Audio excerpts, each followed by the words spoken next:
14 ya, perfecto. Buenas noches. Bueno. Buenas Un noches. minuto.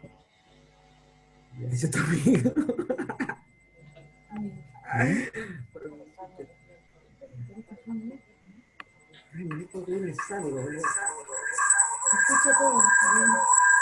¿Mm?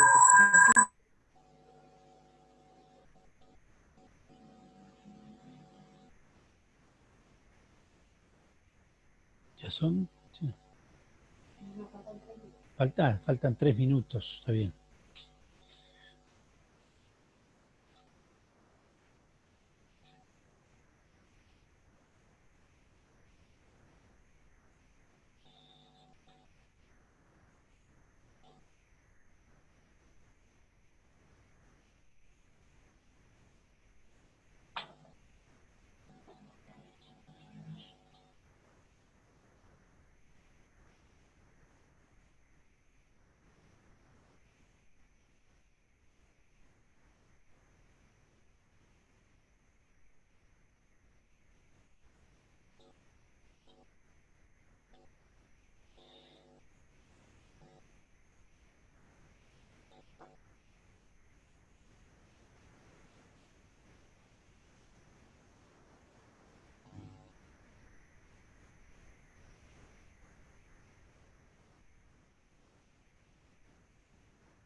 Dice.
¿Se sabe cuántos hay conectados?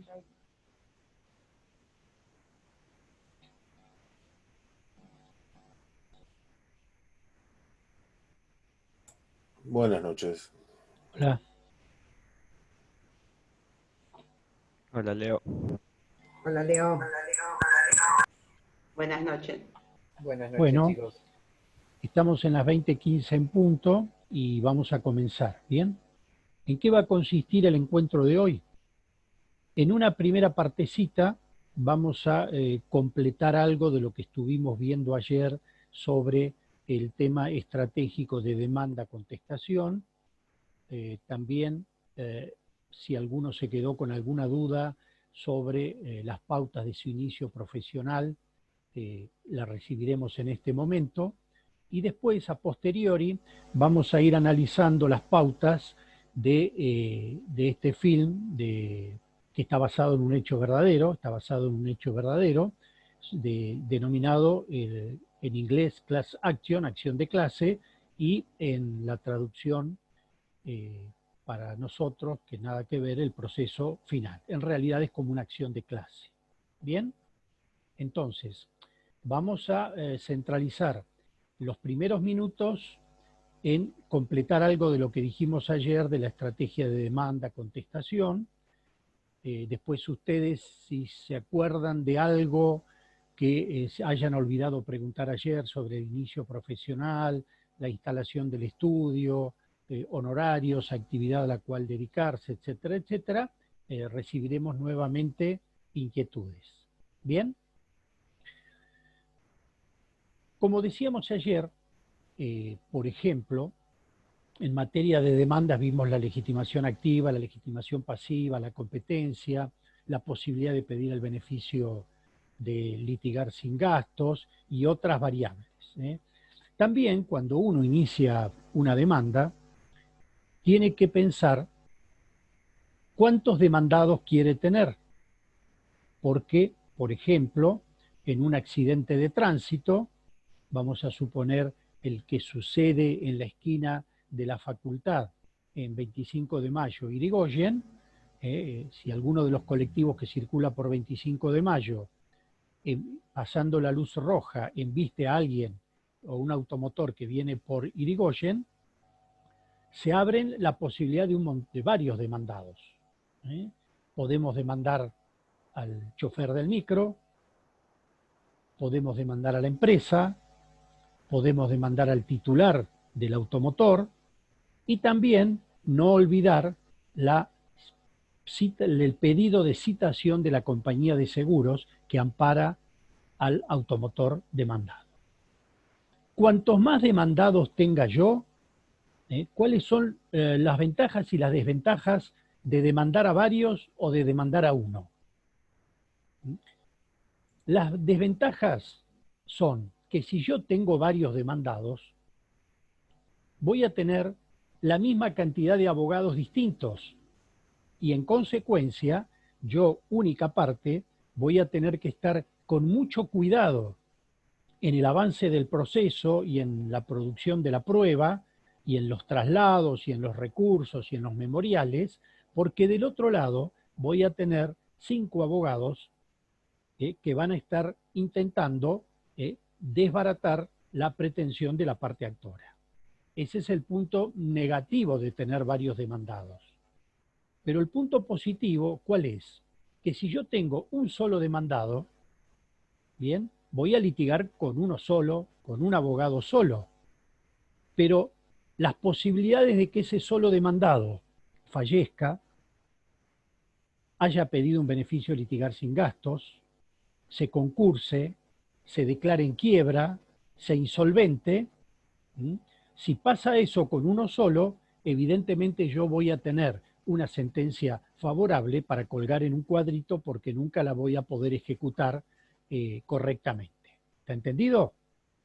En cambio, si yo ejecuté el trabajo de convocar al proceso a más responsables, voy a tener una tarea profesional más ardua, pero es muy, muy difícil que los 5 a la vez se concursen, pidan el beneficio de litigar sin gastos, estén en quiebra o se insolventen. Las probabilidades son menores. Voy a tener más trabajo profesional, pero las posibilidades de cobro a futuro, cuando esté ejecutando la sentencia, van a ser mayores.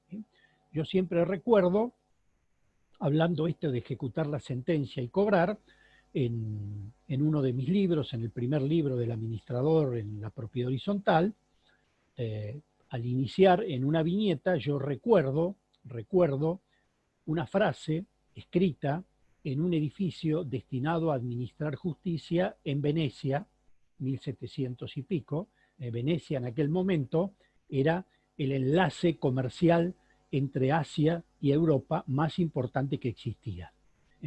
En este edificio destinado a administrar justicia había una inscripción en el frontispicio que yo la tengo reproducida en la sala de espera de mi estudio. ¿Qué decía esa alocución? Decía que para emprender pleito se necesita caja de banquero, piernas de ciervo, paciencia de ermitaño, tener razón, encontrar quien la entienda y la quiera dar y deudor que pueda pagar. Si no está esto último, todo lo demás, no les digo que ha sido en vano, pero puede haber sido un juicio de muchos años de duración, pero si no hay, como concluye esta frase, un deudor que pueda pagar, va a ser en vano mucha de la tarea profesional que hayamos realizado y que no vamos a poder cobrar. ¿Está entendido? Cuando uno contesta la demanda, no solo viene la negativa genérica, como les expliqué, ver la posibilidad de oponer excepciones, las excepciones previas, la que hacen a los presupuestos procesales. Tengo que analizar la posibilidad de pedir la citación de terceros que puedan ser responsables. Por ejemplo, yo soy demandado, soy el abogado demandado de una empresa constructora. Y yo soy el abogado de la empresa constructora que un comprador la demanda por vicios en la construcción de la obra. Entonces, perfectamente en ese caso yo puedo pedir la citación como tercero del director de obra para que dentro de un mismo complejo procesal se resuelva la situación de la responsabilidad de los dos y eventualmente abrir las vías de repetición si es que la empresa y el arquitecto resultan condenados, pero la única que paga es la empresa después va a poder repetir ese dinero contra el co-condenado, que es el director de obra que no cumplió con la tarea que tenía que cumplir. También tengo que pensar en la citación de una compañía de seguros que esté amparando a la parte actora, citar a mi misma compañía de seguros por si acaso. Todas estas variables son las que pueden darse, completando lo que les dije ayer, en el inicio de una demanda o la contestación a una demanda. ¿Siguen? Para completar un poco lo que les había comentado ayer, ¿recuerdan que hablamos de la entrevista del abogado con su cliente? ¿Recuerdan? Sí, Sí, profe. doctor. Vamos. Doctor. ¿Cómo? Profesor. Sí, doctor. Bien, bien, bien. Sí. Vamos a leer ahora un texto de 2 páginas que habitualmente yo leía en las clases presenciales, de cómo ve, este es un libro que se llama El elogio de los jueces, escrito por un abogado, escrito por Piero Calamandrei. Piero Calamandrei, ya fallecido en el año 1956, era uno de los más excelsos profesores de derecho procesal italiano. Pero tenía una beta humanista a punto tal que el sello editorial de él es una balanza de la justicia en la cual de un lado están los códigos y del otro lado una rosa que representaría el humanismo. ¿Me siguen? Y en este caso la balanza aparece inclinada hacia el lado de la rosa, dando a entender la incidencia que tiene que tener la cuestión humana dentro de un proceso, muchas veces superando el texto de la ley. Él acá nos habla de la primera entrevista con el cliente. Por supuesto, no estamos pensando en un abogado recién recibido que quiere que vengan los clientes y atiende a todo el mundo. Estamos pensando en un abogado ya con varios años de ejercicio de la profesión, que la presencia del cliente no es tan ansiada como la que pueden tener ustedes cuando se reciban. ¿Está entendido? ¿Qué nos dice Calamandrei en esta parte? El cliente, cuando se sienta por primera vez en mi estudio, es por definición un individuo molesto. Y si al presentarse pudiese adivinar lo que pienso de él, echaría a correr horrorizado. Pero después, reprimido el primer impulso de rebelión, lo invito con una triste sonrisa a que tome asiento. Y mientras tanto, suspiro internamente sobre el destino del abogado, a quien la sociedad le ha confiado ese delicadísimo privilegio de ser el pararrayos de los inoportunos, encargados de atraerlos a su estudio y hacerlos dulcemente descargar en esa especie de cámara aislante, acorazada con viejas carpetas llenas de polvo, para que no pongan en peligro, al estallar libremente por el mundo, la tranquilidad de la gente feliz.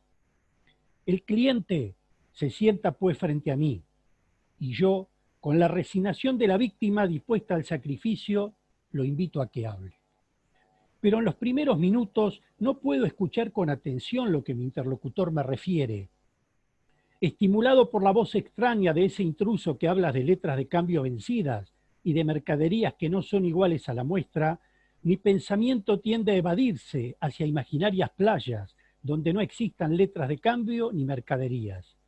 Y ese inoportuno que viene a contarme sus fastidios personales, ¿qué tengo que ver yo que ni siquiera lo conozco con sus asuntos privados? Me causa el efecto de quien, hallándome ya para subir la escala del barco que eleva anclas, se me cuelga de la ropa a fin de no dejarme salir. Pero a medida que habla, comienzo casi sin darme cuenta a hacerle caso. Al comienzo me llaman la atención más que todo los aspectos exteriores de mi interlocutor, su fisonomía, su modo de vestir, sus ademanes. Antes que el sentido de las palabras, empiezo a notar el recelo, las pausas y los giros de las frases, que a lo mejor revelan vacilaciones o tortuosidades de pensamiento. Así, poco a poco, mi profesión me recupera.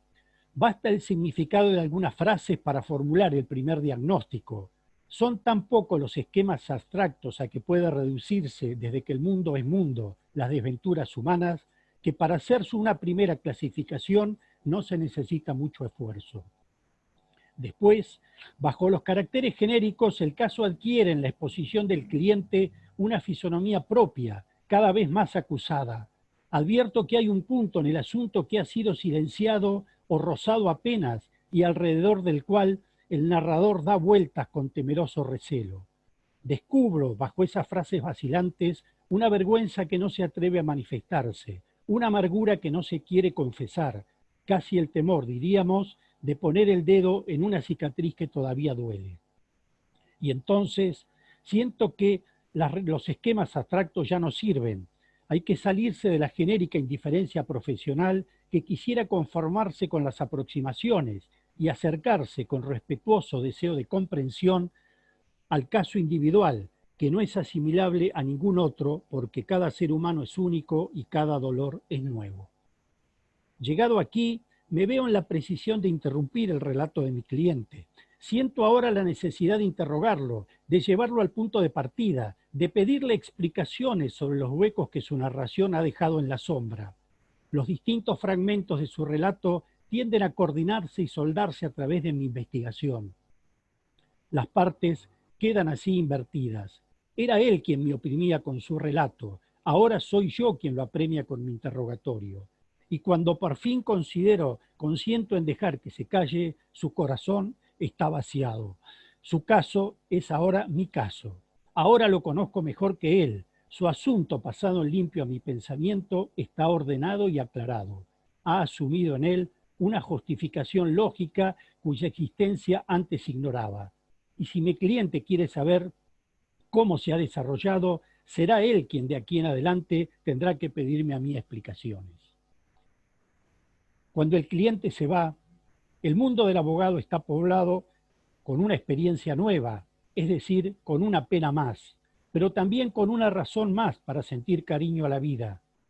Había entrado un individuo molesto, pero en él se ha descubierto a un débil a quien aconsejar, a un inocente a quien defender, quizá a un amigo a quien consolar. Así, el abogado queda solo en su habitación, acariciando sus fieles códigos. La idea de embarcarse se ha desvanecido. Tiene que quedar en tierra en donde tanto hay por hacer. Adviertan cómo en este magnífico relato se concentran en muchas de las cosas pragmáticas que yo les estaba transmitiendo en cuanto al primer acercamiento, la atención y la versión que trae el cliente de su problemática. Piero Calamandrei, Elogio de los jueces, escrito por un abogado. Veamos si han quedado algunas preguntas residuales de esta temática del día de ayer. ¿Puedo pedirle, por favor, que repita el nombre del libro? Para Sí. anotar? No se puede conseguir, está absolutamente agotado. Elogio de los jueces, escrito por un abogado, de Piero Calamandrei. El único en el mundo que tiene 2 ejemplares es el doctor Turina, porque creo que yo le regalé uno una vez y después cuando se recibió le regalé otro sin acordarme que ya le había obsequiado uno. Debe ser la única persona que tiene... el otro. Es la única persona que tiene 2 ejemplares de esta obra que está súper agotada. Y también, recuerdan que yo les comentaba ayer de muchas veces las sensaciones de los jueces de acuerdo a las vivencias que tienen, ¿bien? Y por eso un juez puede resolver de una manera y otro juez puede resolver de otra. Les voy a leer algo mucho más breve, que se llama Caballos que muerden.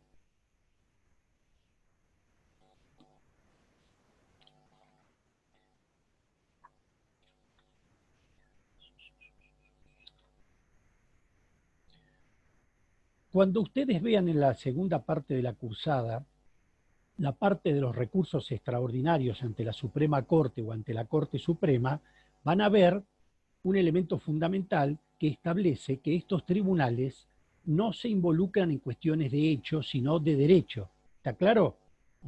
Salvo un caso de sentencia arbitraria, los tribunales, como pueden ser la Suprema Corte o la Corte Suprema, se involucran en cuestiones de derecho. ¿Está claro esto? Pero vamos a ver qué pasó acá, en un recurso de casación que había, en la cual intervenía Calamandrei, precisamente. De cuán insospechadas y remotas vicisitudes personales o familiares dependen a menudo las opiniones de los jueces y las suertes de las personas juzgadas. Defendía una vez en casación una causa referida a un pretendido vicio redivitorio de un caballo que tenía la costumbre de morder. Sostenía el comprador que había echado de ver que el caballo que él había comprado tenía ese vicio y pedía por tanto la resolución de la venta. Pero la Corte de Apelación había desestimado el hecho y por consiguiente rechazado la demanda. El comprador, vencido, presentó recurso de casación. Yo defendía al vendedor, pero estaba tan seguro de que de que se rechazaría el recurso, precisamente porque en casación no se puede volver a discutir el hecho, que cuando me llegó el turno para hablar, renuncié a hacer uso de la palabra. Se puso de pie el procurador general, quien, contrariamente a lo que yo esperaba, declaró que el recurso estaba perfectamente fundado y que debía, por tanto, ser acogido. Tal fue mi sorpresa que, terminada la discusión, no pude menos de acercarme a su asiento y decirle: Excelencia, qué difícil es para los abogados hacer previsiones sobre el resultado de los recursos. En este asunto, yo hubiese jurado también que usted pediría que se rechace el recurso.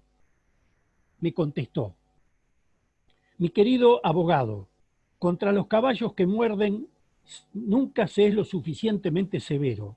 Hace años paseaba por la ciudad llevando a mi hijito de la mano.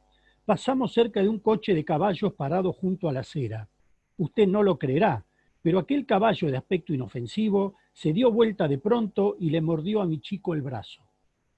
Una herida profunda que para curarla necesitó más de un mes. Desde entonces, cuando oigo hablar de caballos que muerden, soy inexorable. Bien, ¿preguntas?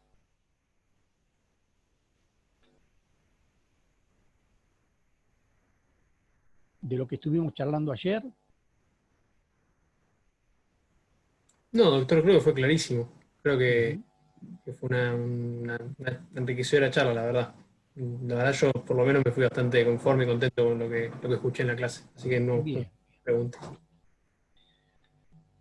Completando un poco de lo que charlamos ayer en cuanto a la idea de que se unan 3 o 4 abogados que tengan un vínculo, que alquilen juntos, que se divida por 3 los gastos de despensa, secretaria, teléfono y todos los gastos que significa un estudio, les quiero significar que desde que empezó toda la realidad virtual, mails, WhatsApp, etcétera, etcétera, ya el abogado o los abogados pueden tener un espacio mucho más reducido que el que teníamos nosotros antes.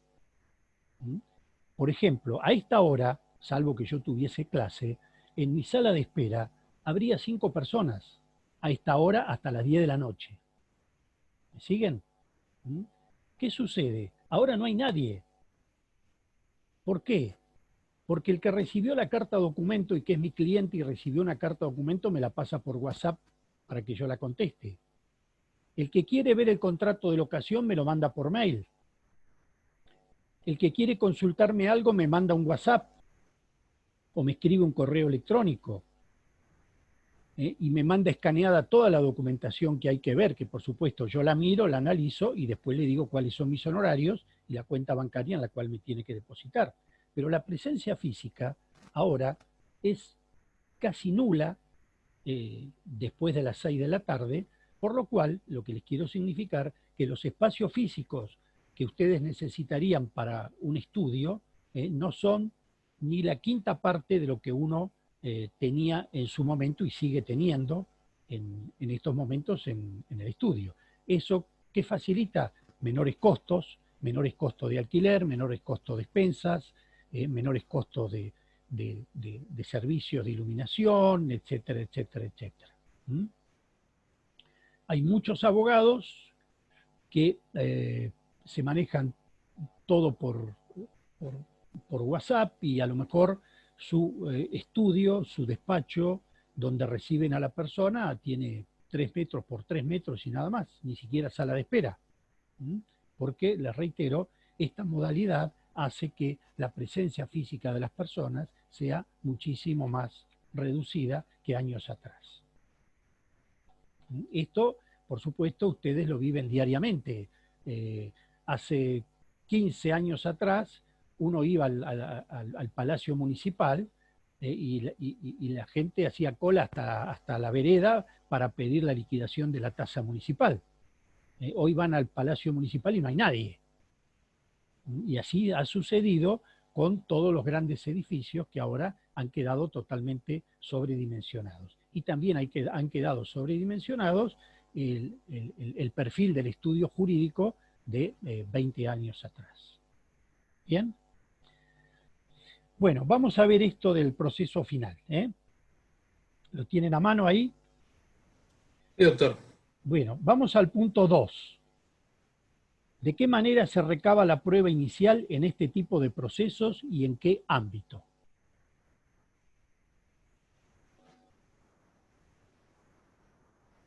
Escucho los que mandaron los trabajos.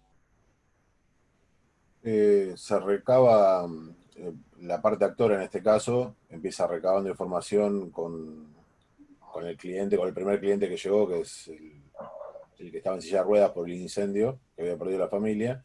Y a partir de ahí empieza a buscar... Perdón, Graciela. Sí, pero el punto es, la pregunta, la interrogación apunta al ámbito físico donde se recaba la prueba. ¿Extrajudicialmente puede ser? En el estudio del abogado de la parte actora. Bien. Solicita, por ejemplo, en uno de los momentos solicita al juez que se envíen distintos informes de la parte, bueno, primero los nombres de distintas personas a las cuales... No, ojo, estamos hablando del pre-trial, estamos hablando de la etapa previa a que intervenga el juez. Claro. Que esto, por eso la diferencia con nuestro sistema procesal, que toda la prueba se recibe bajo la órbita del poder del juez. Me estaban diciendo dónde se hace esta primera depuración probatoria. Extrajudicial. De manera privada, en la presencia de la contraparte. ¿Dónde? En los Estudio estudios jurídico jurídicos. del abogado de la actora. Correcto. ¿Y quién está presente ahí? El equipo del abogado, el equipo del estudio. El abogado, el testigo y el abogado de la contraparte. ¿Y qué otro abogado? El de la contraparte. Correctamente, porque tiene que garantizarse el derecho de Los dos defensa. abogados. ¿Cómo? Los dos abogados y las dos partes. Correcto, correctamente. Ustedes vieron que cuando se está tomando esta declaración, al fondo se ve una mujer ya mayor, que es una taquígrafa, que Es está una tomando tomadora. constancia Actas. de todo lo que se está diciendo, y eso forma parte de una declaración testimonial que después puede ser agregada a, a lo que se llama el trial, o sea, el juicio. ¿Bien? Pero bueno, esto no existe en nuestro sistema procesal, es propio del sistema anglosajón y en alguna medida es una especie de privatización del servicio de justicia para que cuando lleguen ante el juez, al juicio, el juez ya tenga todo mucho más depurado que si toda esta etapa previa se produjese delante de él. Vínculo existente entre los abogados, del actor y de la demandada. Son Padre palabras- Padre e hija. Ujú. Una relación completamente cercana, íntima, diría. Sí, pero íntima, cercana a nivel, Personal. a nivel Consanguinidad, orden, línea a nivel directa. orden cronológico. Madre e hija. Claro, por eso. Relación cercana a nivel ascendiente y descendiente. Ascendiente y Pero, descendiente. ¿cuál era la relación? Padre e hija. El ¿Cómo padre de era? la. No, pero del no actor- era buena la relación de ellos El actor dos. era el padre y el abogado de la demandada. Correcto. Entonces ustedes vieron el distanciamiento que existía y en Claro, no era alguna buena la medida relación. como el padre no dejaba, era un gran abogado, no dejaba pasar oportunidad para desmerecerla cuando van subiendo por el ascensor, cuando bajan adelante de terceras personas, ¿no es cierto? Y ella, por supuesto, se sentía muy disminuida con ese trato porque toda su vida había sido así y el padre no reconocía las calidades profesionales de la hija. ¿Bien? ¿Estamos de acuerdo en esto? Trabajaba para otro bufete, como ellos le dicen, trabajaba en otro estudio, cuando el padre tenía un conjunto de asociados bastante cercanos y ella no formaba parte del staff, digamos, del estudio. O sea, yo ya había marcado una cierta, digamos, una cierta relación ríspida entre ambos. Correcto. Inclusive en una parte de la película creo que ella dice que es la primera vez que no va a fijar las reglas su padre y quiere demostrarle la posibilidad de que va a ganar el juicio. Claro, Como correcto. Y además lo que dice en ese diálogo con la madre, también cuando dialoga con la madre, dice, ahora nos vamos a enfrentar en un terreno en el cual va a haber alguien que va a conducir todo esto y no va él no va a imponer sus caprichos porque va a haber un juez delante. Claro, como que él no iba a fijar las reglas en ese ámbito. ¿Incidió en algo la decisión de la abogada del demandado de tomar el caso, sabiendo que el padre era el abogado de los actores? La respuesta es Sí, la respuesta es no, Sí. sí. pero aunque entre ellos había una pésima relación, la motivación era ser socia del bufete donde ella Como un Adriana se poquito, escucha muy mal. No sé cómo Para mí- hacer. trabajaba. pero ¿incidió o no incidió? Sí, para mí sí Sí, al incidió. principio no. Para mí Pero- también No hablo más. incidió. Para mí, Escucha muy mal, cierren los Para mí en micrófonos, por principio favor. no. para mí es determinante porque más allá de que ella pudiera ser socia con algún otro caso, al saber que iba el padre, ella también tiene un desafío personal. Claro, correcto. ¿Por qué no va a hablar Igualmente más? se entera después que acepta ¿Por el qué caso no va a de hablar ese más? padre. ¿Quién dijo que no iba a hablar más? Adriana. No, que hable, que hable. Lo ¿Eh? único que se escucha muy raro. No, digo, ¿quién dijo que no iba a hablar más? Alguien dijo que no voy a hablar más, como que le molestó en alguna medida que no coincidieran con su punto de vista, ¿o me equivoco? ¿Eh? No, doctor, es Adriana por... Yo soy Adriana. Se escucha mal el micrófono. Ah, bien, perfecto, perfecto. Lo pregunto de buena onda porque se imagina que la tarea del abogado está en un permanente debate diario entre lo que digo yo en nombre de mi cliente y lo que me contesta el abogado de la otra parte. Cuando me tiene que contestar la carta documento, me tiene que contestar la demanda. O sea, el conflicto el conflicto es permanente. Lo único que uno tiene que entender es que el problema es del cliente, no de uno. Bien, entonces es como que uno tiene una coraza en la cual todo lo que se pueda decir, uno lo tiene que tomar como que se lo están diciendo al cliente y no a uno a título personal. Bien. ¿Qué significa pre-trial en el proceso americano y con qué figura de justicia se puede asimilar? Todos ustedes mandaron los trabajos. ¿Cómo no responden si ya mandaron los trabajos? Yo puedo responder, es que te quiero perdón. para no contar a mis compañeros. ¿Cómo? Se encuentra el procedimiento pretrial, que es un mecanismo de compulsión mediante el cual las partes pueden exigirse la entrega de pruebas o declaraciones mediante la que se pretende, en modo de un ensayo general, de la prueba ante el tribunal, eliminando sorpresas y clarificando Bueno, la causa del proceso, ahí incluso haciendo valer en las partes. Ahí estás leyendo. Claro, eso es lo que le mandamos al trabajo. Ah, bien, bien, pero decilo con tus propias palabras. Ah, ok. O sea ¿Con qué figura de nuestro proceso se asimila ahora? con el periodo de prueba. Con la audiencia preliminar. Con la audiencia preliminar, que es donde se depura toda la prueba. En la audiencia preliminar de Justicia 2020, el juez fija una audiencia, tienen que comparecer las partes obligatoriamente, el juez intenta conciliar a las partes, y si no logra una conciliación, intenta depurar la prueba y decirle, doctor, ¿para qué ofreció 40 oficios a tal y tal lugar si la otra parte le está reconociendo todo? Deje de lado los oficios. ¿Cuántos testigos puso usted? Y 8. Pero ¿no le parece que con 5 es suficiente? ¿Para qué quiere 8? Entonces se va delimitando el núcleo de la prueba y después en la vista de causa se produce únicamente la que se habilitó en la diligencia preliminar. Por eso contestaron bien en el sentido de que esta actuación que en el derecho anglosajón se cumple en el estudio de los abogados representaría lo que en nuestro sistema es ante el juez en la audiencia preliminar. ¿Bien? ¿Qué tarea investigativa cumplen los abogados de las partes a diferencia del abogado de nuestro país?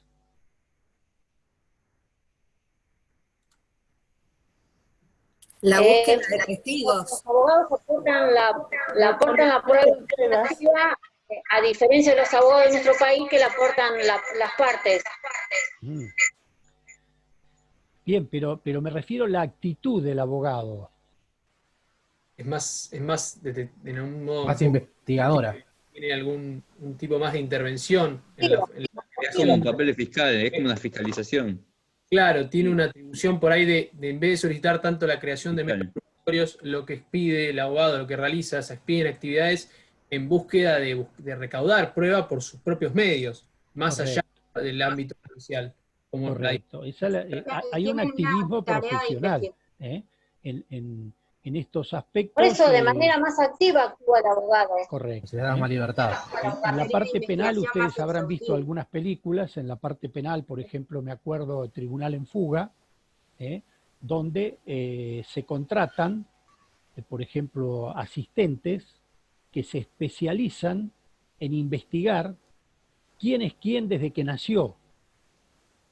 Entonces, contratan un investigador que a su vez investiga los 12 candidatos a ser jurado en una causa penal.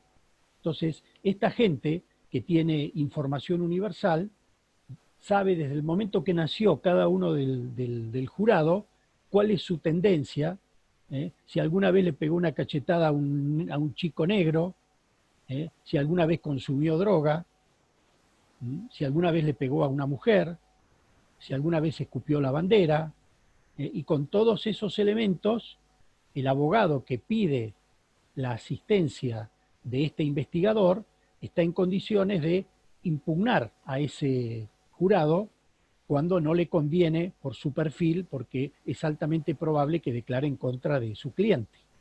La conformación del jurado, de este jurado en la parte penal en Estados Unidos, a veces dura 8 o 9 meses, no es que se sortean los 12 y van los 12. Los abogados investigan, Bien, si está defendiendo a una persona de color, va a intentar que no todo el jurado sea de raza aria, o que tenga antecedentes de actitudes nazistas o discriminatorias, ¿me interpretan? La brecha social que hay en Estados Unidos con respecto a los Con más razón. americanos. Entonces, propiamente dichos. la tarea del abogado, tanto en la parte civil como en la parte penal, es mucho más activa que en nuestro sistema, y es a nivel casi detectivesco.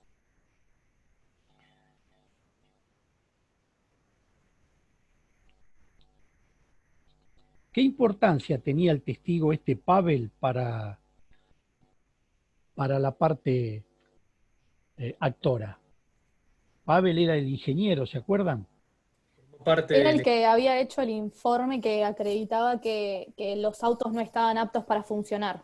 Bien, correcto. Había detectado la falla técnica de la luz de giro a la hora de la conducción, y era indispensable Contaba para con información crucial. Claro, para determinar el rumbo del caso. Para que esa información... Doctor. Además era el único testigo. Exacto. ¿Por qué? Por la empresa que había hecho desaparecer. Había hecho desaparecer cuando... El informe. El informe que demostraba la falla del circuito. Correctamente. Eso, si el juez... Después, fíjense que cuando termina en la parte final la película, que se reúnen el juez y los dos abogados, el juez algo le dice, mire, arregle porque el poco crédito profesional que le queda, le dice al abogado de la empresa, lo va a destruir ahora. ¿Por qué le dice eso? Porque queda comprobado que destruyeron, ocultaron la evidencia que comprometía a la empresa. En nuestro sistema, digamos, se hubiese tomado como algo normal o como algo natural. ¿Siguen? Pero ahí el juez le hace una advertencia a futuro, cuando el juez toma conocimiento en función de la declaración de los testigos de que ese documento existía, estaba dentro de la fábrica y después no aparecía. ¿Recuerdan? El dato curioso con ese tema fue que las notas estaban en Iron Mountain, el mismo sistema de guardado de archivos que se incendió en Buenos Aires. Ajá. ¿Y qué Ellos tienen que significa entrar, eso? ellos tienen que entrar ahí a buscar las notas de Pavel, que era el único que había dejado la empresa y había borrado el informe. ¿Pero qué sistema es ese? Iron Mountain es una empresa que se... No se te escucha. ¿Qué es eso? No, está hablando, pero no se le escucha, pobre Aleo. Yo sí escucho bien. Explíquenos similar. para todos que... Profesor, es un sistema similar. ¿Ahí se escucha mejor? En un momento. ¿Cómo? Es Ahí se similar escucha, al Leo. sistema que ofrecía RIPSA en un momento, que era guardado de documentación en cajas. Correctamente. Sí. Iron Mountain es una empresa a nivel internacional de guardado de documentación. Doctor, le hago una pregunta. ¿Y el cuenta garbanzos quién era? Doctor. El contador. Era un analista de riesgo. Gestión de riesgo. Era un contador y analista de informes técnicos de riesgo. Y buscaba minimizar los costos. Analizó el costo-beneficio. ¿Entre qué y qué? Costo-beneficio. Entre el reemplazo de la parte defectuosa y la cantidad de demanda que podía llegar a recibir. Eso es lo que analizó, fue cuando en la oficina, la abogada de la parte actora, la hija de la parte demandada. Demandada, la hija de digamos, los personajes. Ahí, le pregunta por qué no habían resuelto el problema y habían hecho el cálculo de cuánto le salían los juicios, las indemnizaciones por juicios, por este caso por una muerte, o cuánto le costaba cambiar una pieza en serie, y era un costo-beneficio entre, me acuerdo, creo que es 50 millones de dólares. Uno cada 3.000. Claro, más o menos. Uno cada Le hago 3.000. una pregunta.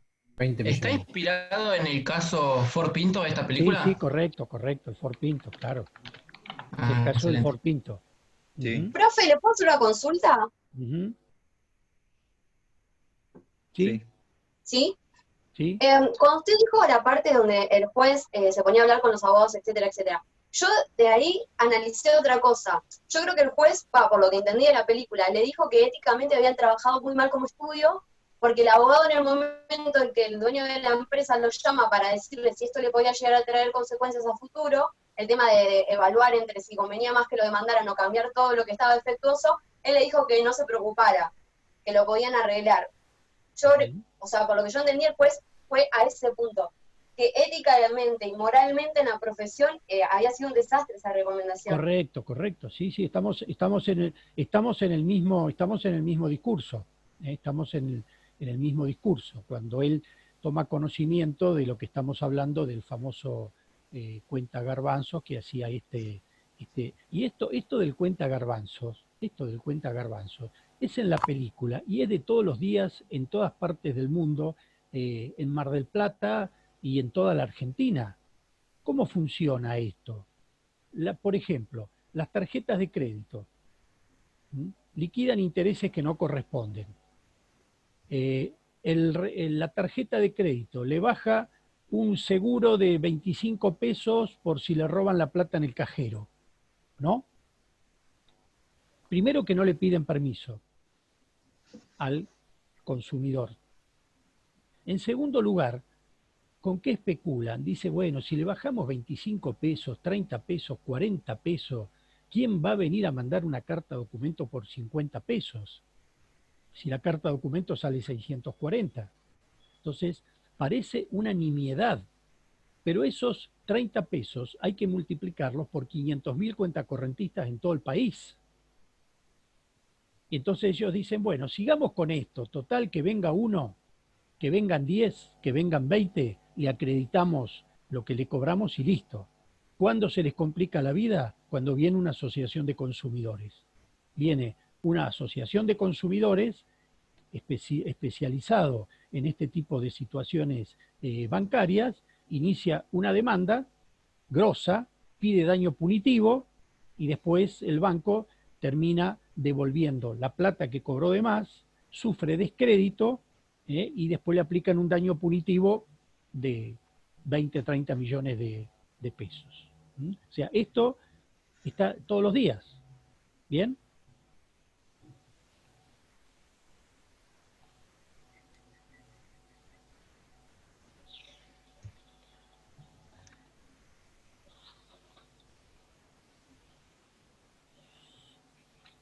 ¿Este tema del jurado está vigente en nuestro país? Actualmente en la justicia civil no. Sí. En materia penal, tengo entendido. En materia penal y la materia penal. Y a solicitud del imputado. Y de acuerdo a la pena que le corresponda al delito, ¿no es cierto? Hasta 15 años. ¿Alguien que haya dado penal? Profesor. ¿Procesal penal o penales? Sí, yo. Procesal penal. No, yo aún todavía no, pero bueno, alguna idea. Es correlativa, bien. Bueno, es Profesor, correcto. disculpe. Con relación a lo de juicios por jurado, yo había encontrado un trabajo que hizo una jurista acá en Argentina, hablando justamente esto de que como la Constitución no habla expresamente del juicio civil, sino que se refiere a lo penal, habla de si esta omisión en la Constitución hay que tomarla como una prohibición o no, y ella dice como que si bien no está específicamente establecido que es para lo civil, se podría. Pero Correcto. no sé. ¿Se podría qué? Se podría llevar adelante un juicio por jurados en el ámbito civil en algunos en el ámbito casos. civil, correcto. Porque es verdad que cuando uno habla de juicio por jurado piensa en una causa penal. Bien, en algunos estados de Estados Unidos depende del monto del reclamo, así como acá en nuestro país depende del monto de la pena que se haya pedido o que corresponda al delito, existe el jurado o no existe el jurado. Adviertan ustedes cómo, a pesar de la importancia del juicio, económica, el juez es uno solo, el que decide. Está bien que después podrán apelar. Adviertan ustedes otro detalle. Estados Unidos, digamos, se ha caracterizado en su aspecto fílmico en mostrarle a la población aberraciones que pueda haber cometido Estados Unidos en distintos ámbitos. Entonces, hay muchas películas hechas por cineastas norteamericanos donde muestran los horrores de la guerra de Vietnam. Bien, y nadie dice nada, todos la aceptan, no hay una prohibición de que se muestren esto, y viene la crítica a la guerra, vienen las críticas a todas estas actitudes políticas, económicas o beligerantes de Estados Unidos, ¿correcto? Pero no hay ninguna película que hable del mal funcionamiento de la justicia en Estados Unidos. Y uno de los motivos es que, al haber juicio por jurado, el ciudadano estadounidense se considera partícipe de ese sistema. Entonces es como que está comprometido con ese sistema y los niveles de crítica son muy, muy, muy inferiores a los que tenemos nosotros en nuestro país, que de acuerdo a una última estadística, el descrédito lamentablemente de la justicia está primero él y después el descrédito de los políticos. Todo este descrédito proviene de Comodoro Pi y de la justicia federal de Cava. No estamos hablando de descrédito ni en la justicia ordinaria de Mar del Plata o la justicia federal de Mar del Plata, ni en ningún ámbito de la provincia. El descrédito proviene de todo lo que aparece en los diarios todos los días, de lo que pasa en Comodoro Pi, de lo que pasa en la Corte Suprema, etcétera, etcétera. Pero no se visualiza ninguna variable de crítica intensa al funcionamiento de la justicia en Estados Unidos. ¿Es correcto que el juez haya obligado a declarar como testigo al abogado de la demandada? Yo considero que no. Yo creo Si lo hubiese, Yo considero en lo personal que a mí me parece que rompe con la ética del sector y digamos de una defensa por parte del abogado correcta. Yo considero si hubiese sido acá, en Mar del Plata, ¿qué hubiese podido pedir el abogado que lo citan a declarar como testigo? Por el artículo 11, secreto profesional. ¿Cuál artículo? Artículo 11. No, pero ese debe ser el artículo 11 de las normas de ética.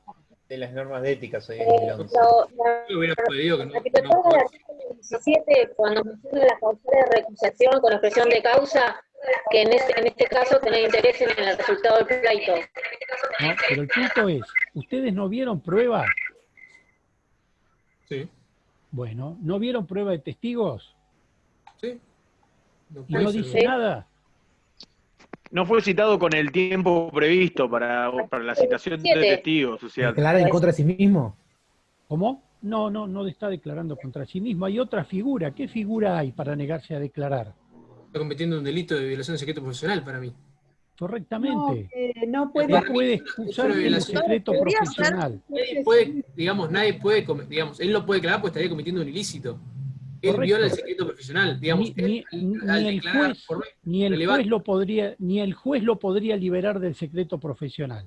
El médico, el sacerdote, el abogado, bien, tienen que ir a declarar, porque en definitiva no sabe de qué le van a preguntar. Por ahí le preguntan si vieron el choque que pasó en la esquina del estudio, bien, pero cuando comienzan preguntas que tengan relación con su tarea como abogado, él invoca el secreto profesional y se niega a contestar. Ni siquiera que el juez le diga, no, esté tranquilo, yo lo libero del secreto profesional, ni siquiera eso es suficiente. El único que lo puede liberar del secreto profesional es el cliente o el paciente o el que se confesó.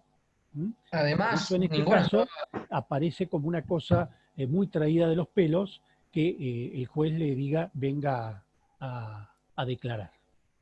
Profesor. Lo que pasa es que estaba amparado en normas del lugar, ¿no? Del Estado.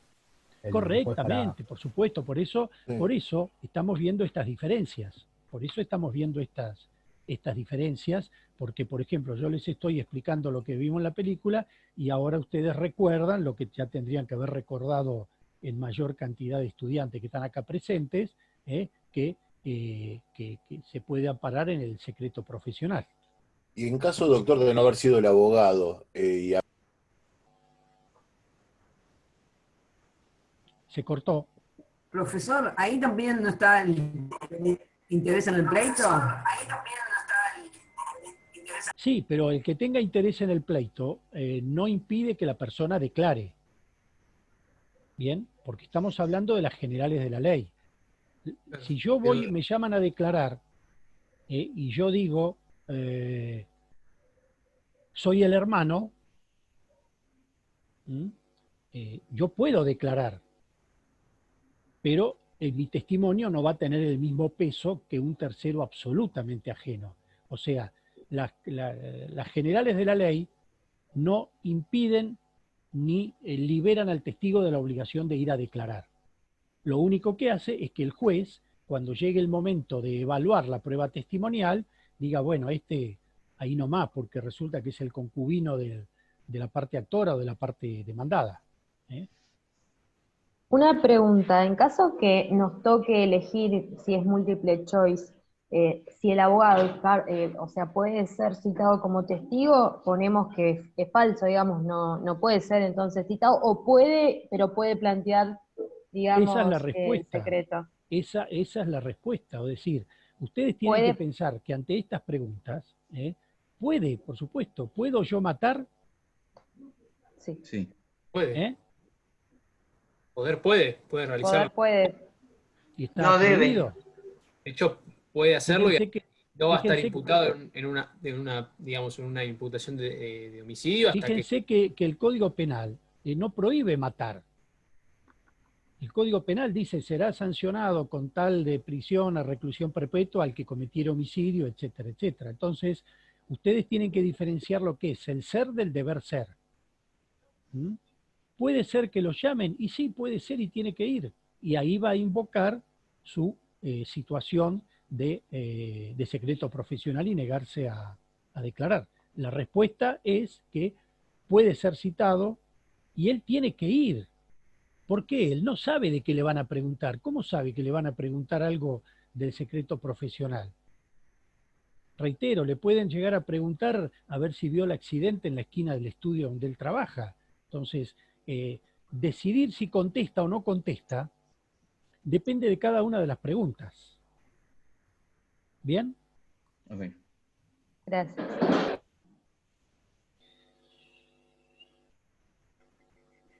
¿Se configuró violación de norma de ética por parte de la abogada de la demandada cuando le pasó el chimento al padre? ¿Y qué le dijo Para mí no. ella al padre? Para mí que sí, porque le dio el dato del testigo, digamos, y contó que, bueno, les acierta, la prueba había sido, habían alterado la prueba. Incluso Si fuera en Argentina, digamos, sí mí estaría sí. violando el código de ética, porque está asesorando a dos intereses opuestos en un mismo proceso. De hecho, al final de la película dan a entender como que ella pasó por una audiencia del Colegio de Abogados. Dan a entender como que a ella le fue bien y que por ahora sigue siendo abogada. Sí, porque nadie la habrá denunciado. Yo creo que si alguno la hubiese denunciado, para mí tendría que haber sido sancionado. Claro, pero lo tiene que probar eso también. Violando tremendamente el secreto profesional. Sí, Yo puso creo que en total perjuicio a su cliente. No. El código de ética Claro, dice... correctamente, perdón. Si no le gusta, que renuncie, pero no puede estar pasándole por una cuestión de una reacción de esa naturaleza, una reacción de justicia o injusticia, no le puede estar pasando ese dato a la otra parte, ¿no es cierto? Yo creo que incluso incurre en una responsabilidad penal en nuestra legislación por prevaricato, el abogado que perjudicara a la parte. Creo que incluso podría ser, digamos, sujeto activo de ese delito. Yo creo que podría, además de pedirla, digamos, que sea destituida, digamos, no pueda pedir que se le saque la matrícula de abogado, por ejemplo, lo que se dice acá, o allá en Estados Unidos también. Yo estuve leyendo también el Código de Ética de la Barra Internacional, que creo que es digamos, donde ellos se registran como abogados, y dice que el abogado debe, por un principio de ética, no defender los intereses separados o contrarios. Correcto, es lo mismo que dicen las normas de ética para abogados de la provincia de Buenos Aires. Profesor, yo entendí otra cosa en ese caso. Cuando la abogada le pasa lo de los documentos del señor Pavel, ella constata que se manda efectivamente ese archivo, que después no se le fue enviado y fue borrado de esa entrega de papeles, cuando va al final y se reúnen las dos partes, más el juez y ella, más el juez, las tres partes, y le pide que el abogado demandado le pide la nulidad del acto porque acusa a la hija de haberle entregado el cuenta garbanzos, en cuestión de esa falta de ese archivo que no se había entregado por parte de la parte demandada, entonces, si no hubiese pedido la nulidad y se lo hubiese dado, por falta de ética de la abogada, no hubiese tenido sentencia en el caso. Entonces, ella se vio engañada y usada como gancho y que no se había entregado una prueba que ella efectivamente tendría que haber entregado a la contraparte, que se habría dado cuenta de que efectivamente existía ese archivo. Y al no entregárselo, entonces no estuvo una falta de ética, porque ella sí lo entregó de buena voluntad. Yo creo, opino distinto, igual que muchos de los asistentes. Para mí el secreto profesional es una de las máximas garantías que tiene nuestro cliente cuando nos cuenta todos los problemas que tiene a nivel problemas de familia. Imagínense ustedes que la abogada atienda al marido, ¿bien? Al cual le están reclamando alimentos, ¿bien? Y después por algún motivo, como mujer se siente aliada en alguna medida de la madre que está reclamando alimentos, y va y le dice, che, mirá, fíjate que tiene una cuenta corriente acá, o que tiene un campo en Santa Fe, ¿por qué no se lo embargás? ¿No es cierto? Es algo parecido a esto que estamos viendo, en el cual, por más que ella tenga la sensación de que con eso se hace justicia, lo que el abogado tiene que hacer, el abogado no tiene que hacer justicia. El abogado tiene que defender, dentro de los cánones procesales y formales correctos, a su cliente. Por eso, la balanza de la justicia que yo tengo acá en mi sala de despacho no está, como erróneamente aparece en las tarjetas de los abogados, que aparece la balanza de la justicia equilibrada. La balanza de la justicia que yo tengo aquí está desequilibrada. ¿Por qué? Porque la tarea del abogado es desequilibrarla en favor de su cliente. ¿Y quién tiene que equilibrarla? El juez. El juez. Por eso mi balanza de la justicia está desequilibrada. Y a veces entra la gente y le dice, incluso a veces viene el abogado y dice, doctor, está torcida la balanza. No, mi tarea dentro del marco de la ley es desequilibrar la balanza en función del interés legítimo de mi cliente. Y el juez que la equilibre, si la otra parte le ha presentado los elementos suficientes como para hacer justicia. No será porque la cuestión de la justicia, salvo casos muy patéticos, es relativa. Porque para la parte actora tiene una visión de la justicia en función de lo que él considera que le tienen que dar. Y para la parte demandada, su visión de la justicia es que lo que le está reclamando la parte actor es injusto. Y él tiene la justicia. Entonces, esta cuestión de lo justo y de lo injusto es relativo como para mostrar una decisión en el caso. ¿Cómo finaliza el proceso? Doctor, le hago una consulta. ¿No sé la frase que va al final de los escritos, proveer de conformidad será justicia? Sí. De algún modo, la balanza tiene que ir a favor de proveer la conformidad a la parte que uno representa, ¿no? Como entiendo yo por ahí la frase. ¿Cómo? Digo, que uno cuando pone esa frase emblemática del final de un escrito, digamos, proveer esa conformidad a quien uno representa es parte de la justicia que uno hace. Sí, la justicia para mi cliente. Primero que esa frase es una de esas frases que vienen desde la Ley de Enjuiciamiento Civil Española de 1855, y es un brocardo que quedó. Yo si quiero lo pongo, si no quiero no lo pongo. ¿Bien? Pero en definitiva será justicia para mi cliente. Les cuento una pequeña anécdota, pero tienen que prestar atención. Hablando de esto de la justicia y de la injusticia. ¿Están atentos? Escucho atentamente.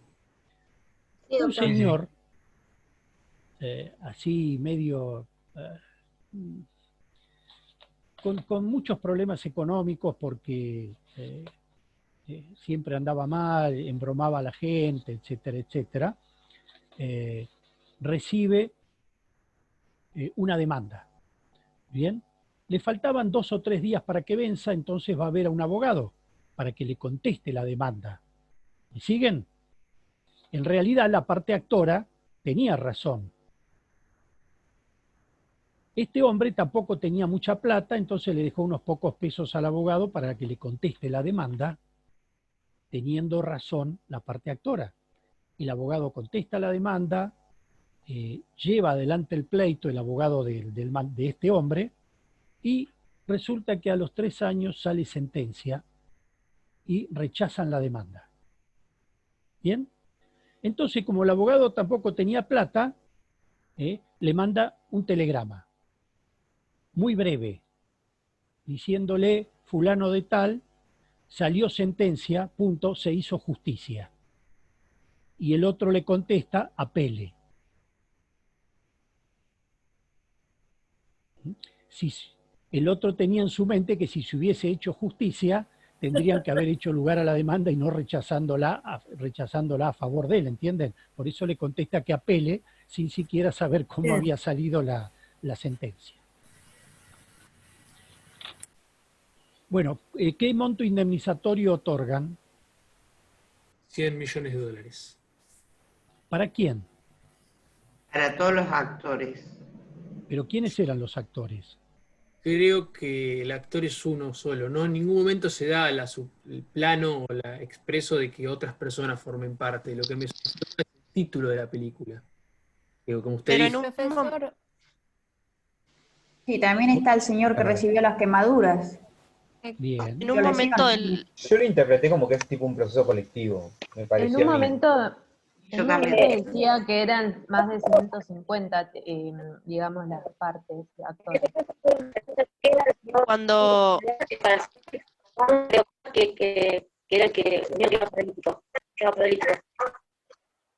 ¿Cómo? No escuché bien porque el micrófono quizás... Bueno, en definitiva, cuando con Julián Almeida la terminamos de ver nuevamente, a nosotros también nos quedó la duda de para quién eran los 100 millones. Porque 100 millones para uno solo es una barbaridad, por más que le hayan aplicado daño punitivo a la empresa. Después deducimos que como el título original de la película era Class Action, acción de clase, acción colectiva, esos 100 millones iban a ser distribuidos, como dijeron aquí, entre todos los damnificados que no habían participado como partes en el proceso. Pero cuando termina la película no queda claro, porque nosotros en la película siempre vemos al que está con las piernas cortadas y en silla de ruedas.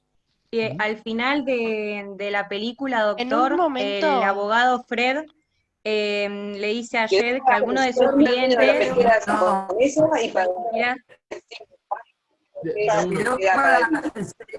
de a uno, ¿quién estaba hablando? ¿Qué le dice Fred? Priscila.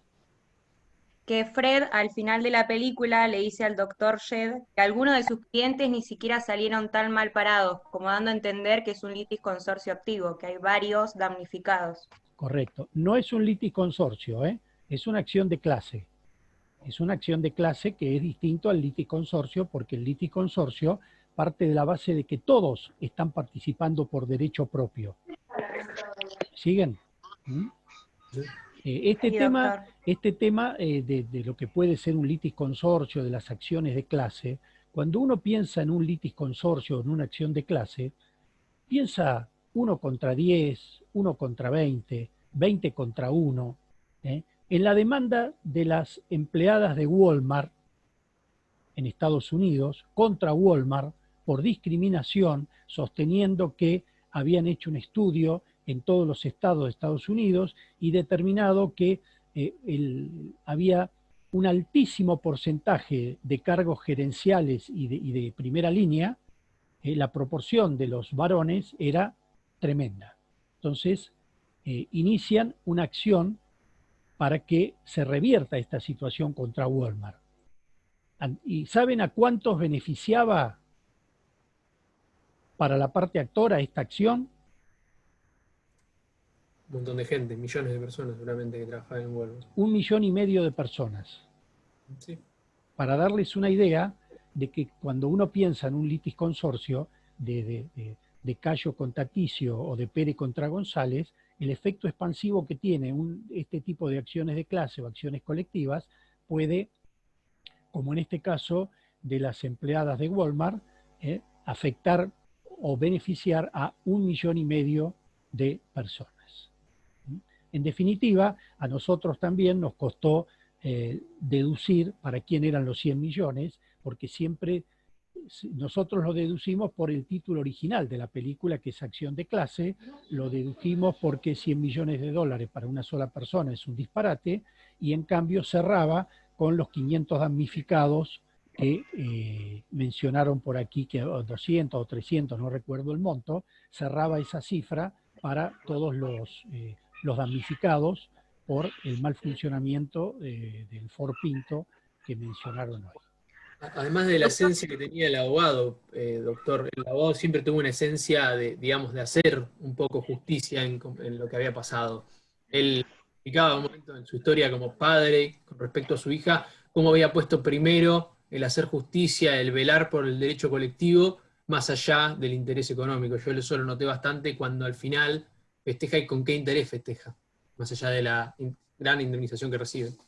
Correcto, porque él aparentemente en su estudio, que vieron qué modesto que era el estudio, era un estudio como este, y en cambio los estudios grandes, los grandes estudios en Estados Unidos, cuando uno habla de Estados Unidos tiene que circunscribir, porque no es lo mismo un estudio en Wisconsin, cerca de Canadá, que en Nueva York. ¿Bien? Entonces, uno no tiene que generalizar, a veces uno generaliza erróneamente, porque hay estudios más chiquititos que este. Hay una película donde trabaja, ¿cómo se llama el de cara cortada? Al Pacino. Hay una película que la tengo por acá, donde abogados de un pueblo chiquitito también iban a los hospitales a ver dónde estaba uno lesionado, le dejaban la tarjeta en el yeso para que cuando salga los vaya a ver, ¿bien? Pero en cambio, en estados importantes y en lugares importantes como Nueva York, un estudio como el que vimos puede tener 300 o 400 abogados. ¿Bien? Fíjense ustedes, hablando de estudio grande. En un momento. Sí. Hablando de estudio grande, lo que le pasó a Messi con el abogado que le atendió el caso de la desvinculación de Barcelona, abogado que ya lo rajaron, pero estaba incorporado a uno de los estudios jurídicos más importantes de Barcelona, que actúan a nivel comunitario. ¿Qué le pasó? Mandó mal el burofax. Y tenía entre sus manos un caso de 700 millones de dólares. Y mandó mal el burofax, mandó mal la carta documento.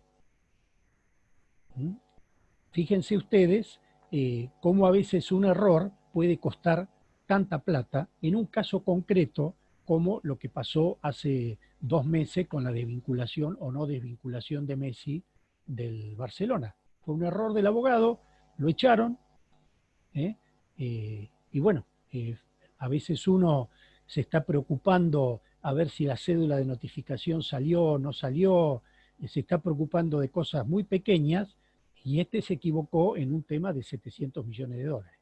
Doctor, ¿le hago una pregunta? Sí.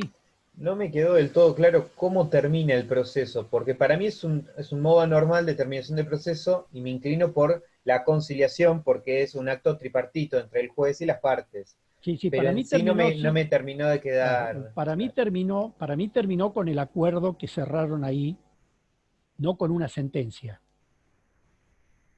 Porque muchas Perfecto, veces, gracias. Ese es mi punto de vista, muchas veces sucede que a la empresa, si termina con una sentencia, le significa un descrédito a nivel mundial, como está pasando con los Volkswagen. Conocen el caso de Volkswagen, ¿La contaminación? Truchaban la ignición, truchaban la salida de los escapes, etcétera, etcétera. Y bueno, no sé cuántos miles de millones de dólares le costó a Volkswagen indemnizar toda esa truchada que hacían con los motores, ¿no es cierto? Entonces, para mí terminó ahí porque la empresa tampoco quería que esto terminara en una sentencia que se publicaría seguramente a nivel mundial, y entonces después le podrían venir reclamos de gente que ni sabía que el auto que tenía, el Ford Pinto tenía ese problema.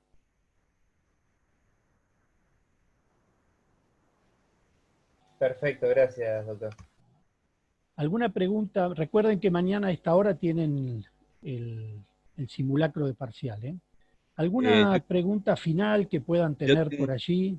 Yo tengo una pregunta con respecto a la pregunta número 12, con la segunda parte.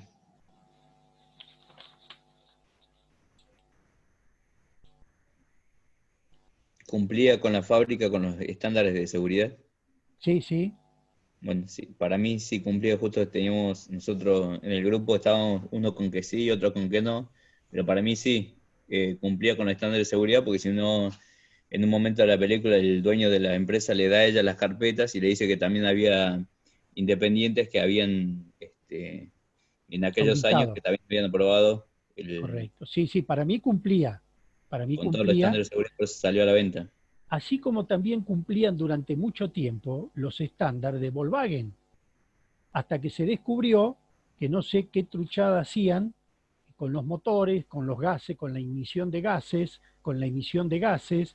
alguno de los ingenieros lo había diagramado de tal manera que cuando estaba en funcionamiento y lo querían testear, era como que la ignición de gases era menor.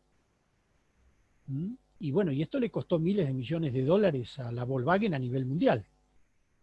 Lo conocen el caso, esto fue hace 2 años atrás. Y fíjense que a veces ustedes leen en los periódicos o ven en la televisión, cuando dice Honda debió retirar del mercado 500.000 vehículos porque tenían una falla tal, y lo tiene que reparar y reintegrárselo al cliente, o retirarlos directamente de la planta. Esto es muy habitual. Cuando se detecta algo grave, tienen que retirar 100.000, 50.000 vehículos o indemnizar a cada parte del mundo en el cual haya un comprador de un Volkswagen con esta deficiencia. Bien.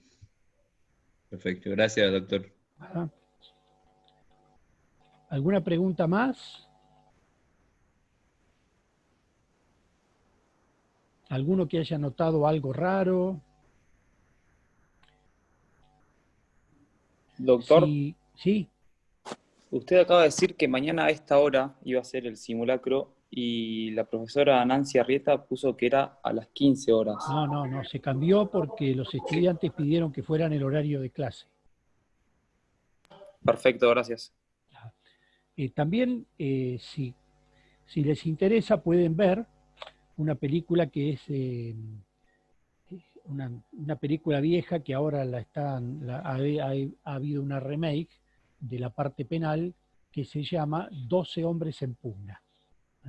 12 hombres en pugna significa el asesinato de una persona a manos de un negro, me parece. Entonces, era juicio por jurado, porque el tema es así: el jurado dice culpable o no culpable, pero el jurado no aplica la pena. El que aplica la pena es el juez. Entonces, cuando se juntan los papelitos para ver, porque el jurado tiene que decidirse por unanimidad, el jurado sale, entrega el papelito al juez y el juez dice culpable. Y ahí el juez después determina la pena, pero no es el jurado el que determina la pena. El jurado determina si el hecho fue cometido y si, de acuerdo a las pruebas que se cumplieron, esa persona fue la autora. En 12 hombres en pugna, la película empieza con 12 hombres, el jurado, que tienen que resolver un caso de homicidio y están reunidos en una sala, pues ustedes saben que no pueden salir, le pasan la comida, no pueden moverse, no pueden salir, etcétera, etcétera. Y bueno, y ahí van viendo cómo durante el transcurso de la película, a pesar de que se trataba de dilucidar un homicidio, 11 estaban de acuerdo en que fuera culpable. Entonces uno decía, no, sí, vamos porque hoy está el partido de los Lakers. Y el otro decía, no, sí, yo me tengo que ir porque ahora juega la selección argentina a las 21:30. Y el otro, uy, sí, no, yo mañana tengo que ir a trabajar. Hasta que uno aparece, los hace recapacitar, les hace entender la importancia que tienen, que están decidiendo la vida de una persona, y ese uno logra revertir la situación. ¿Bien?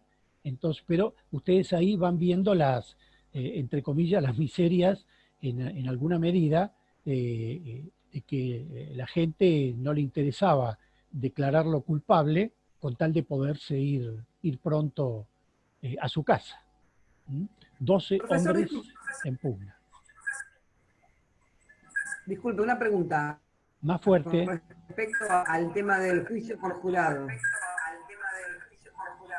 Justo se me cortó. ¿Puede ser que haya escuchado que en el fuero civil puede haber juicio por jurado?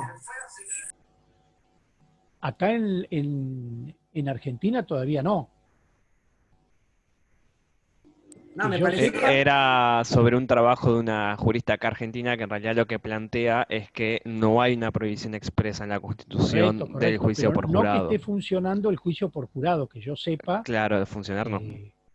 No, a veces uno dice que yo sepa, Gracias, pero uno Joaquín. no sabe si la semana pasada salió en Santiago del Estero una legislación que diga vamos a hacer juicio por jurado. Que yo sepa, no funciona el juicio por jurados en las causas civiles y comerciales, ni laborales. Hay un proyecto muy avanzado en la ciudad de La Rioja, en la provincia de La Rioja. En la provincia de Chaco también. Claro, son hay un proyectos. proyecto. Hay un proyecto de reforma, sí. Se ve, todo eso, pero se cortó y me parecía raro que acá en la provincia hubiera juicio por jurado para causas civiles. Doctor, yo le quiero hacer una pregunta personal respecto a las cuestiones de la justicia. ¿Usted cómo lo ve después de tantos años de litigar y de la experiencia que ha apuntado? ¿Cómo cree que se solucionarían los conflictos que se presentan en la justicia federal y lo que podríamos llamar por ahí las cuestiones de intervención entre poderes, y eso de cuestiones que, digamos, un poco atacan el Estado de Derecho y un montón de otras cuestiones, la libertad de decisión de los jueces, la independencia? ¿Usted cómo cree que para mí, una cuestión meramente contrariamente política? a lo que opinan muchos, la Corte Suprema es la garantía del cumplimiento de la Constitución. Y si cualquier otro poder, ya sea el Ejecutivo, como es en este caso, resuelve algo supuestamente interno, para mí es cuestión justiciable, porque para llegar a la... hay cuestiones, por ejemplo, para la Corte Suprema, hay cuestiones no justiciables. Por ejemplo, la declaración de guerra no es una cuestión justiciable. La declaración de estado de sitio no es una cuestión justiciable, pero en los últimos años muchas cosas de la política que se consideraban que eran cuestión no justiciable, los jueces se han visto obligados a asumir la responsabilidad de resolver algo cuando era manifiesta la agresión a la Constitución nacional. Así que a mí me parece que en este caso concreto que se está tratando del per saltum de la Corte, del traslado de los jueces, yo creo que la Corte Suprema está perfectamente habilitada para resolver, porque quedan muy, muy pocas cuestiones no justiciables. Así que yo estoy de acuerdo con que la Corte se expida como se tenga que expedir sobre este caso o cualquier otro que suceda en la órbita del Congreso.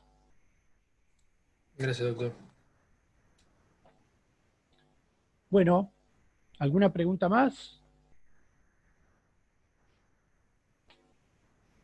Yo bueno, sí tengo seguimos una duda, entonces. Sí. Con respecto a la película, en la justicia estadounidense, ¿realmente tienen esa agilidad para afrontar procesos tan grandes con tanta agilidad? porque me pareció sorprendente. Yo sé que no debe ser realmente, literalmente así, pero tiene una agilidad en el sistema de justicia que me pareció como Sí, muy correcto. distinto Hay y que tiene una ver, dicotomía muy distinta al sistema que tenemos nosotros, donde bien, tarda correcto. tanto. Digamos, en términos generales es como lo dicen acá, pero hay que ver cuánto tardó la etapa previa del pre-trial, de buscar los testigos, ¿eh? Porque ustedes están concentrados en la parte final. Además, tengan en cuenta que no se dictó sentencia, tengan en cuenta que no se interpuso un recurso de apelación ante la Corte local, que no se interpuso un recurso ante la Suprema Corte de Justicia de los Estados Unidos, que por el volumen del monto indemnizatorio daría, ¿bien? Digamos que terminó bien normal, digamos que funciona mejor que la nuestra, pero no en los tiempos que marca la película, porque ninguno apeló, tendrían la posibilidad de llegar a la Suprema Corte de Estados Unidos, podrían haber pasado 1 año y medio más, por lo menos, ¿bien? O sea, no se queden, porque a veces cuando uno ve estas películas, mentalmente va con la velocidad de la película, pero en realidad para llegar a ese juicio es probable que hayan pasado muchísimos meses antes de la depuración de la prueba, de la investigación, de todo lo que es llevar el material probatorio al trial. Mostraban solo la parte sucia. ¿Cómo? Mostraron solo la parte sucia cuando vendían información y eso. Un poquito más fuerte, por favor.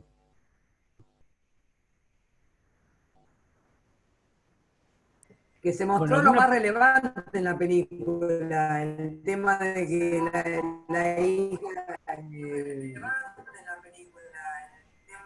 No escucho bien, no se escucha bien, quizás. No, no se escucha, Adriana. Dijo Está que bien, se, no lo más, chicos. dijo que se vio lo más relevante únicamente, que no se vio, Gracias, Juan. que se vio lo más relevante, digamos. Que se Correcto. explicaron Por eso todo lo procesal en su totalidad, por ahí de entender eso. en la realidad esto tiene que haber sido de mucha mayor duración en un proceso de tanta complejidad, ¿no es cierto? Doctor, Sí, le quería decir que para la pregunta de la demanda colectiva, en la escena que presenta en el caso, más o menos en el minuto 29, dicen Kellen y otros contra Argo Motors. Ahí se daría que es una demanda colectiva, se reafirmaría eso. sí, ¿cómo dice? Kellen y otros Y otros, contra correcto. Argo Motors. Correcto, lo que ocurre es que uno podría llegar a pensar que y otro sería el otro, ¿se acuerdan que había un cliente también que había resultado quemado? ¿Mm? Es correcta la apreciación cuando dice y otros. Sí, era uno de los clientes que iba a pescar, creo que sufrió quemaduras producto de eso. Correctamente. Entonces uno podría llegar a pensar que y otros eran 2 o 3 nada más. Pero en definitiva afectó como acción de clase a todos los damnificados por el deficiente funcionamiento del Ford Pinto, que como reiteramos es un caso verdadero.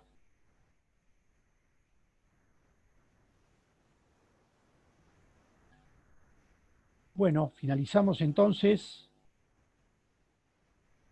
Sí, doctor, creo que Bueno, está. muchas gracias. Bueno, listo, gracias. Cualquier profesor. cosa me escriben un correo. Muchas gracias. Este Gracias, fin de profe. Hasta semana luego. largo tengo Buenas noches. para corregir todos los trabajos el fin de semana largo. Bueno, gracias. Bueno, hasta pronto. Hasta pronto y muchas gracias. Hasta pronto. Bien, Muchas gracias. Muchas gracias, Doc. Gracias. Bueno, gracias.